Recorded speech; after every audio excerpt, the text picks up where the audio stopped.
ডিম মারছে, এই ডিমেরও অপমান হয়েছে। একটা ডিমের দাম এখন বর্তমানে বাজারে 25 টাকা সর্বনিম্ন ডিম, আর আর দেশি মুরগির দাম হয়তো বা 30 টাকা। তো এই ডিমটাও যদি তাদের গায়ে মারে না, তাও ডিমের অপমান। কারণ কি দেখেন, তারা এই যে আমাদের বন্যা গেল, বন্যার সময় টাকা কালেকশন করছে, আজকে তারা টাকার এই যে টাকার হিসাব কিন্তু তারা দেয় না, হাজার হাজার কোটি টাকা সেই জায়গায় আত্মসাৎ করছে। সাধারণ কি যারা মনে করেন কিছু মানুষ আছে ব্যাংকে টাকা জমাইছে, সেই টাকাটা আইসা তাদের হাতে দিছে, এই টাকাটা তারা আত্মসাৎ করছে। তাদের চেয়ে চাঁদাবাজ আর জুলুমবাজ এই দেশে আর হইতে পারে নাকি? তাদের ডিম না, তাদেরকে এই দেশের জনগণ এখনো যে তাদেরকে দাঁড়াই কথা বলতে দেয়, এইটা তাদের ভাগ্য। আসলে তারা কথা বলার মতন তাদের যোগ্যতা নাই।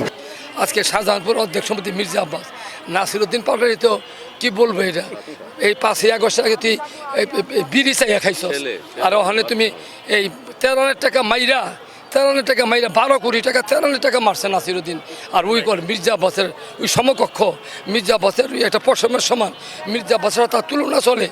মির্জা আব্বাস বনেদি বংশের পোড়া কি তাদের তারা আসলো বৈষম্য দূর করতে, কোঠা বিরোধী আন্দোলন। সেই কোঠা বিরোধী আন্দোলন করতে করতে তারা আসলো যে এক দফা হাসিনারকে হটানোর জন্য। কেন আসলো? আসার উদ্দেশ্য ছিল তাদের স্বার্থ হইল যখন কোঠা তাদের মুক্ত হইল, তারপরে তারা দেশের একটা জনগণের সিম্পিতি নেওয়ার জন্য বলল কি হাসিনাকে আমরা চাই না, কিন্তু তারা কিন্তু হাসিনারে হটাইতে আসে নাই। এই 17 বছর বিএনপি রাজপথে থেকে আন্দোলন করছে, সংগ্রাম করছে, খুন হয়েছে, খুন হয়েছে। আজকে তারা 2 দিন আন্দোলন করে তুমি কে আমি কে, রাজাকার। আজকে তুমি রাজাকারের পরিচয় দিলা, কারণ হলো যেই রাজাকারের কোলে তুমি লাফাইয়ে উঠছো, নাসিরউদ্দিন পাটোয়ারি এবং হাসনাত আব্দুল্লাহ এবং এই সার্জিস আলম, তোমরা তো রাজাকারের বাচ্চা। আসলে হাসিনা যে বলছিল আসলে তোমরা রাজাকারের বাচ্চা, পরিচয় দিলা এখন, সেইটাই তোমরা পরিচয় দিলা। কেন?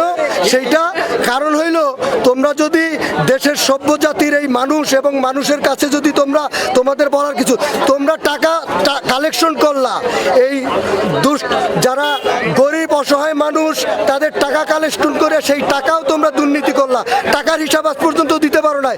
তোমরা ভোট চাইতে যাও, তোমাদের মানুষ কি ভোট দেবে? তোমাদের কেউ চেনে? তোমরা কি নিয়ে আসছো?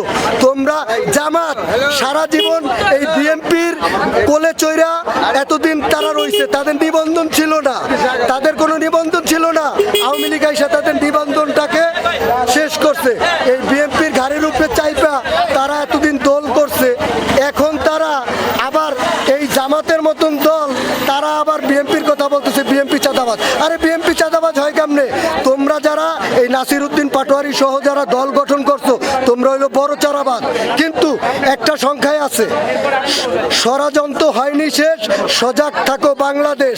কারণ হইলো আগামী জাতীয় নির্বাচনে এই যারা এখন বর্তমানে জামাত এবং এনসিপি, এরা ভোট ডাকাতি করার বড় একটা ষড়যন্ত্র করতেছে। 1 মাস আগে দেখেন বিদেশি প্রবাসে তারা ব্যালট পেপার পাঠাইছে, সেখানে তারা অলরেডি কারচুপি শুরু করছে। এবং এরা হইলো ভোট ডাকাত। এরা যেমন হাসিনা দিনের ভোট রাতে করছে, তারা 1 মাস আগেই তাদের ব্যালট পেপারে চুরির কিচ্ছা কাহিনী কিন্তু আমাদের ধরা পড়ছে জনগণের কাছে। অতএব বিএনপি কখনো ভোট ডাকাতি করে না। ভোট ডাকাতি যদি করে এই জামাত এবং এই মুনাফিক যারা জান্নাত বিক্রি করে এবং তারা জান্নাতের কথা বলে, বাড়ি বাড়ি যায় বিকাশ নাম্বার নেয় মহিলাদের কাছ থেকে, টাকার কথা বলে, যারা সামান্য কিছু দিন মজুরি খেটে খাওয়া মানুষ, তারা কিন্তু রাজনীতি বোঝে না। তাদেরকে আপনি 1000 টাকা দিবেন, আপনার কথাই বলবে। তারা তো জান্নাত তাদের কাছ থেকে কিনে, তারা জান্নাত তাদের কাছে বেচে 1000 টাকার বিনিময়ে, 500 টাকার বিনিময়ে। আর আমাদের এই জাতীয়তাবাদী দল বিএনপি কখনো জান্নাত আর জাহান্নাম না। তারা কি বলতেছে?